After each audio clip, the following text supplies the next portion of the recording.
It's the amazing Rico Brogna podcast with your host, Evan Roberts.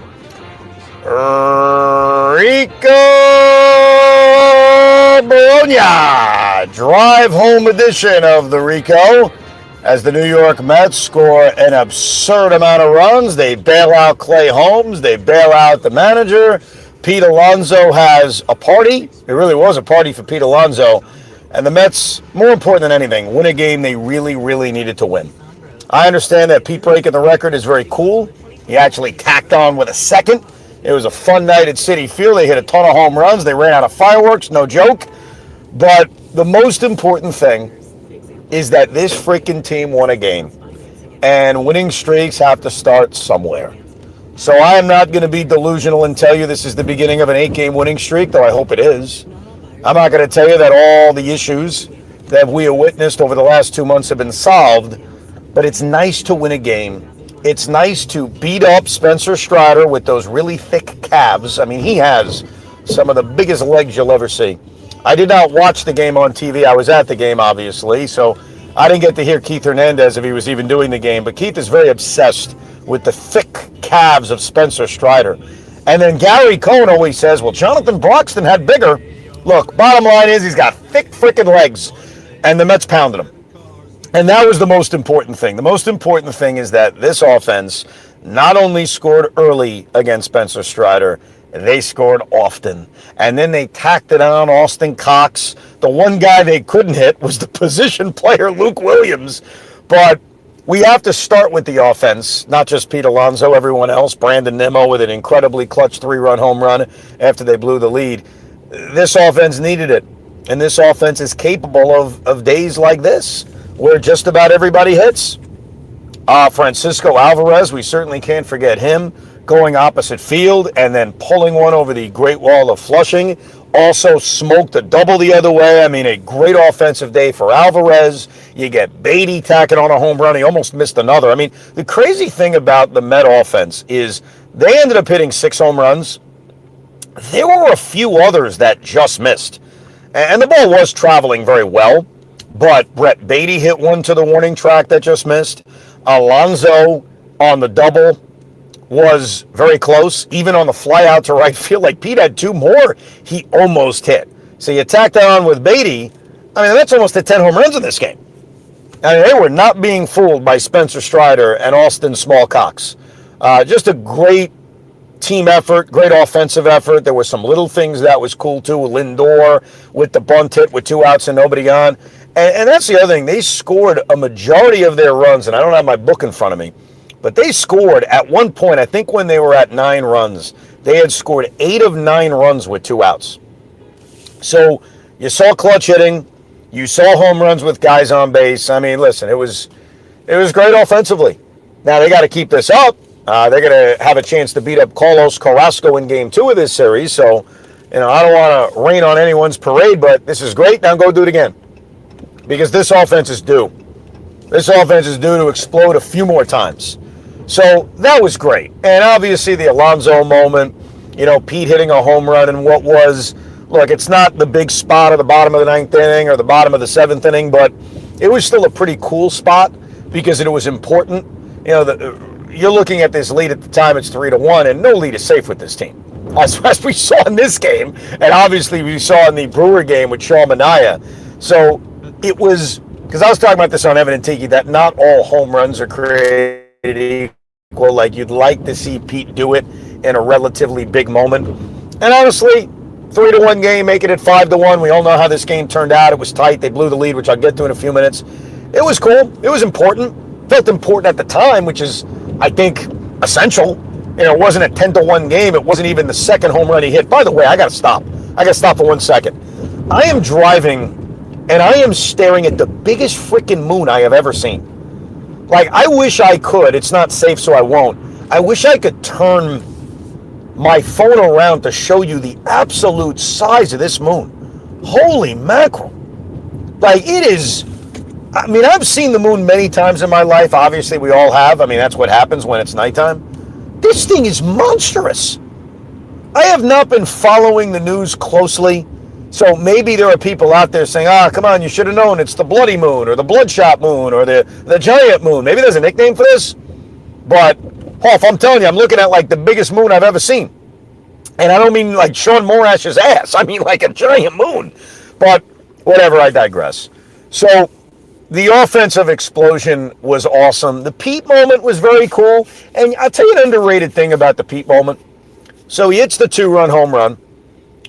Very cool to see. Opposite field, which you love. But I love the fact that that douche, Spencer Strider, had to stand on the mound and wait. Like, Spencer Strider doesn't like the Mets. I don't think any Brave likes the Mets except for Nacho Alvarez. He's probably a big Met fan. But Spencer Strider doesn't like the Mets. Remember that first start where the Mets had success against him? He made a comment, well, they didn't hit the ball that hard. So he now gives up a home run. It's a 5-1 game, so he's getting his ass handed to him. And he's got to stand there while the entire Met dugout comes out to celebrate Pete Alonso. And he started to throw a warm-up pitch. Like, maybe this is my own projection on him, but he looked agitated. He looked like he wasn't happy about the whole situation. So the fact that Pete hit the home run, got to celebrate at home, the whole dugout came out to celebrate him, and Spencer Strider had to stand there like a horse's patoot. I thought that was very, very cool. Now, let's get to the negative, because there was some negative in this game. Clay Holmes crapped the bed. Look, I said this about Clay Holmes on a few Rico. I said it on the air on Evan and Tiki on the Fan. We have to accept that he's a 5-inning pitcher. So when he was pulled in his last start after 75 pitches, I was not against that. I think that you've got to follow what his season has looked like, and we have to accept that while we love for starters to go 6 or 7 innings, getting 5 out of Clay, 5 innings, 2 runs, you sign it, you hope you score enough runs, and you can find a way to get 12 outs from your bullpen. This was not that, because after he short-circuited the first inning damage, because that could have been far worse. He walks the leadoff hitter. He goes 3-2 to Matt Olson, who rips the double. Second and third, nobody out. Look, I was actually sort of happy that he got out of it at 1-0. Like, it obviously could have been worse, especially when the next hitter hit the ground ball to second base that drove the run in and advanced the run into third. I thought that Clay's first inning was okay. Made it so that it wasn't what could have been a disaster. And he's fine in the second. He gets help out on the funky double play in the third inning, which had a good time scoring, where Lindor gets the lead runner and then throws out the back runner on the 5, I think it was the 6-5-4-5 double play if you're scoring at home. So he's through 3, and he's got a 5-1 lead. And I'm thinking, all right, Clay, get through the next 2 innings, give up a run, fine. 5 innings, 2 runs, leave with a 5-2 lead. Maybe the Mets offense will score more, and I would say good effort. And what happened in the 4th inning is inexcusable. It's just on every level. I mean, between throwing a hanging slider to Nacho Alvarez on 0-2 when he's ahead of the count, to walking guys, which he did in that inning. He ended up walking 5 guys in this game. That can't happen. That cannot happen. The answer is that can't happen. I've already accepted you're going to be a 5-inning guy. You cannot completely blow a 5-1 lead in the 4th inning with a lot of the damage coming from the bottom of the order. It can't happen. And what made matters worse was the manager. Now, this will be forgotten. That's why I waited. How many minutes have we been doing this now? 9 minutes here on the Rico. I waited 9 minutes because I want to start with the good, the offense, Alonso. Amazing. I'm happy they won. Trust me, I'm in a great mood. But Carlos Mendoza, when Clay Holmes is absolutely crapping the bed, allowing him to face Matt Olson, where Olson had a chance to tie the game or give them the lead. Spoiler alert, he tied the game. You've got Gregory Soto warming up in the bullpen. Now, you also have Holmes' pitch count in the 80s, so I want to walk you through this. The idea of Clay Holmes going 5 innings, which is nice, we don't like that, it's gone. It's gone, it's over. He's in the 80s, he's facing the leadoff hitter who he got out. He got, boy, I'm trying to remember who the freaking leadoff hitter was right now because, again, I'm naked without my scorebook. I forgot who it was. Bottom line, it was Jurickson Profar. There you go. Who he walked twice in this game. Like Jurickson Profar is having the superstar season he had last year. Guy got banged for a PED suspension. So he gets Profar out, but Olsen comes up in this big spot. First and third, 2 outs. Okay? Tying runners on third, lead runners on first base. You already know Holmes ain't getting to the 5th inning. So if you are the manager, Carlos Mendoza, and you have a lefty warming up and Matt Olson is up, why are you not going to the lefty? Did not make sense. Why is Holmes remaining in the game to face a guy who smoked a double against him 3 innings earlier?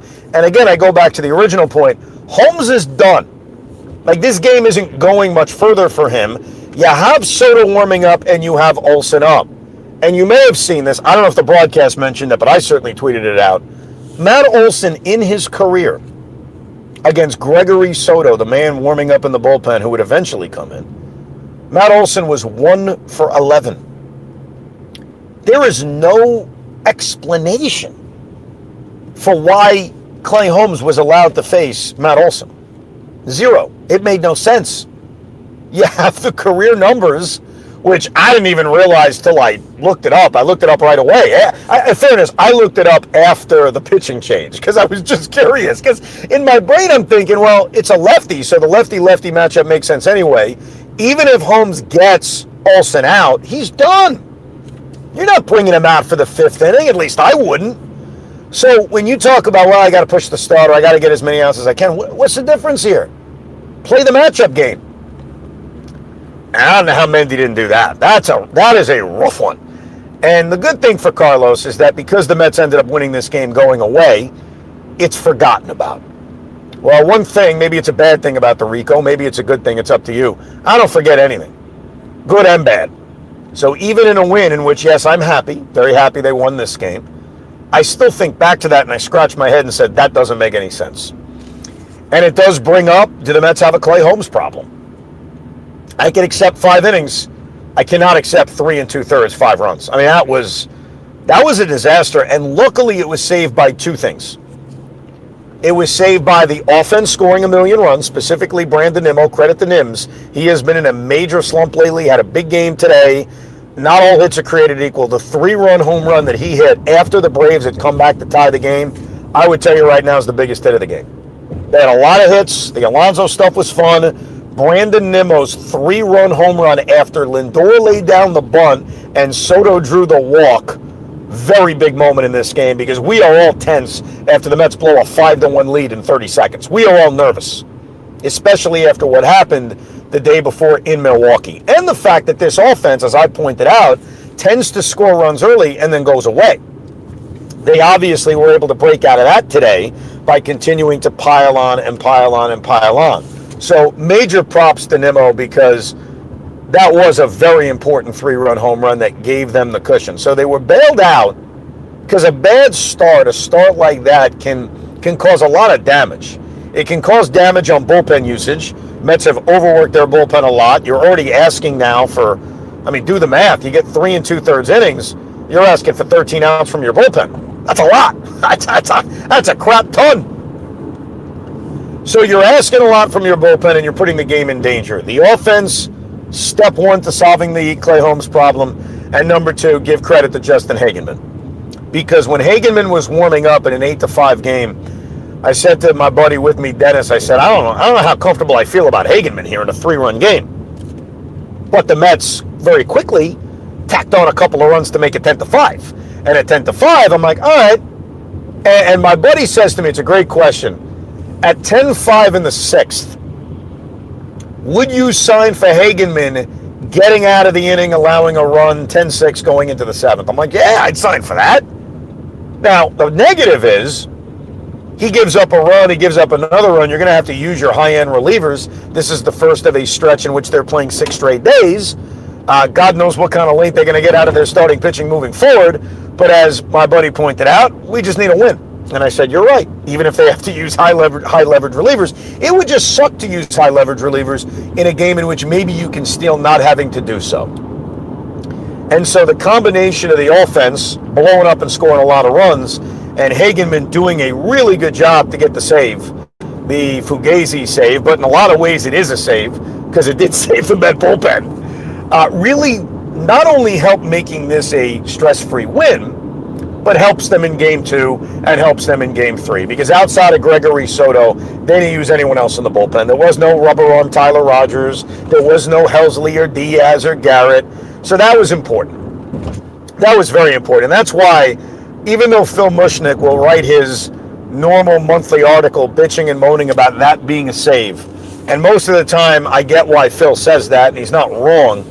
But in this case, Phil, if you're listening, if you're a Rico listener, he deserves a save for this one, Phil, because he saved the bullpen. He not only saved the bullpen, how many times have we seen, whether it's Hagenman or Blackburn did it earlier this year, a guy come into a 4-run game or a 5-run game and just make it a game? So, in this regard, for the Mets, for the 2025 New York Mets, this is a save.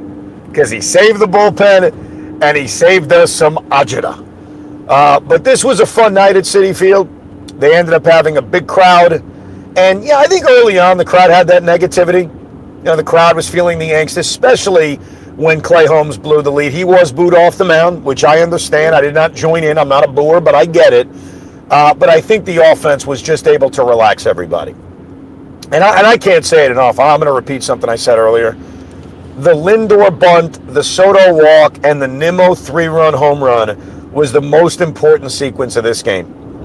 Because immediately after blowing a big lead, and this is not what happened in Milwaukee, though I guess it sort of happened because they did tack on a run after the 5-1 game became or the 5-0 game became close and became 5-3. They did tack on a run to make it 6-3. But you blow a 5-1 lead, it's a 5-5 game. To instantly respond with 3 runs, incredibly important. The other thing was, I tweeted out this image, I don't know if anyone saw it, that the Mets put on the screen that they ran out of fireworks because they hit so many home runs. I've confirmed that that's true. That was not even the Mets scoreboard operators being sarcastic. True story. True story, Mike. They did run out of fireworks because the Mets hit 6 home runs. And baseball, God willing, they'll do the same thing on Wednesday in Game 2 of this series. One other thing, before I ask Koff how he's feeling. How about the Braves going to a position player in Luke Williams? And then Luke Williams had already pitched 4 innings this season, and he comes in and was the best Brave pitcher. How about that? We're so used to these position players coming in and lobbing it in at 55 miles an hour and being ineffective. Luke Williams, a weapon for the Atlanta Braves. He was one of the best pitchers on the mound today. He was better than Holmes. He was better than that Spencer Strider. He was better than Austin Smallcox. Excellent job by Luke Williams. So kudos to him for saving the Brave bullpen. Now, Hoff, how are we feeling tonight? Did you go to the Yankee game, or were you going to the Yankee game tomorrow? I forget which Yankee game you were going to. I was thinking about going tomorrow, but I don't think I'm going to go. I really didn't. I really wasn't. I got to offer to go. Listen, I felt good about the game. I felt good about Pete Alonso, but I'm so tired of Clay Holmes. I know it doesn't make a difference. They beat the piss out of the Braves. That's good, but I am really tired of Clay Holmes. Well, let's address this, because before this game started, the Mets did make some news, and that was the fact that Frankie Montas is being pulled from the rotation, which is not a surprise. I think, as Hoff, you pointed out a lot last year, the Mets and David Stearns and Carlos Mendoza, they hold their guys accountable. And what I really appreciate about Stearns, because you can criticize a lot of the moves he made, that's totally fair game, and Frankie Montas being one of them, is that he's willing to admit a mistake. And we saw that last year with Joey Wendell and Adrian Hauser specifically. Those are the 2 guys that he brought in. He made the trade, the Hauser-Taylor trade. He signed Joey Wendell to a contract, and he very quickly was able to say, hey, I screwed up. And you're telling your owner that. The owner that, writes the checks. Hey, yeah, sorry about that Joey Wendell thing. I'm going to DFA him. Sorry about that Hauser trade. I'm going to move him to the bullpen. Frankie Montas is making a lot of money. And he has an opt-out for next season, which I don't know what he'll do, because it's funny when you take a starting pitcher like Montas, who's accomplished, and you move him to the bullpen, and I'm sure he understands why, like he gets it, but he believes he's a starter. Frankie Montas could tell his agent at the end of the year, I'm opting out. I don't want to be. How are they going to use me next year? They're going to make me a long reliever? I mean, I like money, but I want to pitch. And that could be the genius of David Stearns, right? If Frankie Montas opts out. Now, the odds are he's not going to opt out. And his agent's going to say, look, opt in. The Mets will try to trade you. Maybe they'll give you a chance in the rotation. Maybe guys get hurt. You never know. You don't know what next year is going to look like. But Frankie Montas not only is being kind of benched this season in a way, who knows about next year? But I give Stearns a lot of credit for saying, hey, I screwed up. I'm taking him out of the rotation. And Carlos Mendoza and David Stearns have done that. They announced it. They didn't confirm who's going to pitch Saturday. I think it'll be Nolan McLean. Sean Manaea will pitch Friday on regular rest, which they can do with Sean. But to me, Nolan McLean makes the most sense. They kept his pitch count down in his last AAA start. He only threw 75 pitches over 4 innings. He's mostly been touching the low 90s and the high 80s, so you could expect that at the major league level. And so it's not the easiest spot. Mariners are a good team, but this is the time. This is the moment. And I suggested them doing that last week, if you guys recall. So it's a week late. Maybe service time or rookie status has something to do with this. We talked about days on the roster, innings pitched, which can impact if you're eligible to be a rookie the following season. So maybe that had something to do with it. Or maybe it was, look, we're going to give Montas one more shot.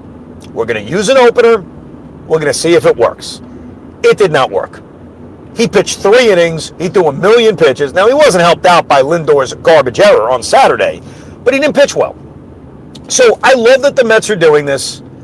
It better be Nolan McLean or Brandon Sproat. I think it will be. It cannot be Brandon Waddell. It cannot be Justin Hagenman, who obviously is less likely to do it since he pitched today. It's got to be one of the kids. But here's the issue, Hoff, we're going to run into now. Because they've demoted Frankie Montas, and they're going to call up one of the kids, are they going to have the guts to do it to Clay Holmes too? Because we talked about this. What is Clay Holmes' bullpen role? Like, he was a very good late inning reliever the last couple of years with the Yankees. Do they make him that? And do they have enough faith in both McLean and Sproat taking rotation spots? You also run into the numbers game issue. Like, I assume Hagenman's just going to go down and the kid will come up with Montas moving into that long reliever role.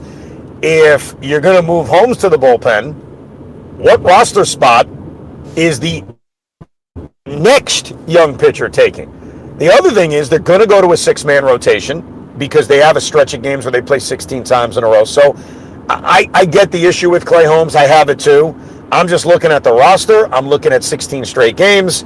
I think he's going to get a few more starts. I think if he continues to struggle, once they get through that stretch, then I think there's maybe an opportunity for Holmes to go to the bullpen.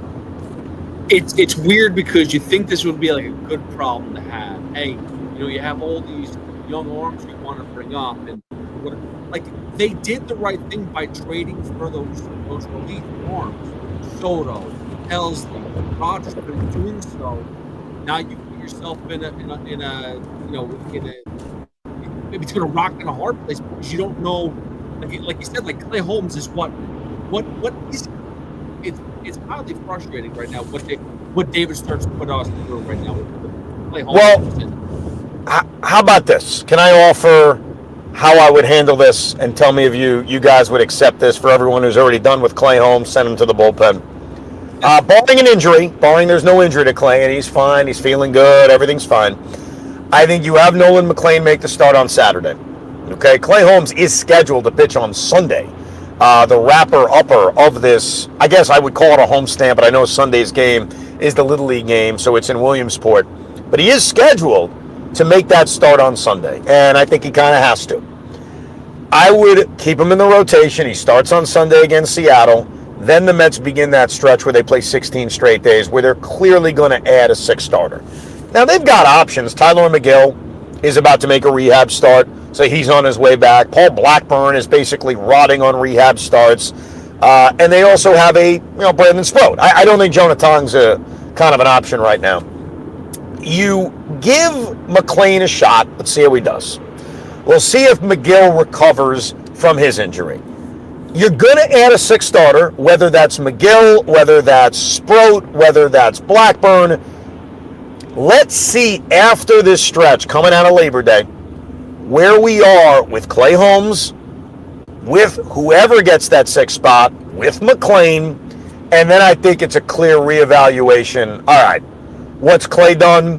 What has McLean done? What has whoever the sixth man is? And if I have to guess right now, I think the sixth man's probably going to be Tyler McGill if his rehab goes well.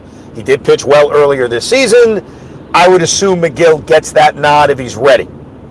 And then I think coming in September, where now you've got an extra roster spot, you got two, but really one in terms of adding pitching, I think that's your reevaluation period. And then for the final month, let's see where we're at. But I think just right now, as down as we are on Clay Holmes, I think he stays in the rotation. I think he kind of has to. He's going to have to make that start Sunday. And let's just see what he does coming out of the stretch of games where they play 16 in 16 days. Because they are going to have to add a sixth starter. They're not going to pitch Kodai Senga on regular rest. Not going to happen. Clearly, they're okay with Minaya on regular rest. They're okay with Holmes on regular rest. They're okay with Peterson on regular rest, despite some of them struggling. So that would be my proposal. Now, if Clay Holmes on Sunday night in Williamsport gets absolutely shellacked by the Mariners, maybe we're talking about something different. Because, again, you do have options in terms of who should replace them. The options are, like I said, assuming McLean starts Saturday, Sproat, Blackburn, McGill. And then you move Holmes to the bullpen, and I guess your bullpen's deeper. And the guy that could be out of luck is Ryan Stanek. You know, we took that email the other day, DFA Ryan Stanek. Well, the numbers game may mean that he's gone. So that's where I stand with Holmes. I don't have a lot of confidence, but I think he should start Sunday against Seattle. And assuming it's not a disaster, continue on during that 16-game stretch. But most importantly, the team's got to hit. We've said it all year. And let us hope that this outburst, this explosion against Spencer Strider is a sign of things to come. It's Carrasco. It's Elder the next 2 days. Let's score a bunch of freaking runs. And let's get this thing straightened out. They put an extra game up on Philly to pull within 5. The negative is there's still only 2 up on Cincinnati. But more importantly, win your freaking games. And Tuesday night against the Braves was at least a nice start. So hopefully everybody had a good time at Citi Field and you had a good time watching at home.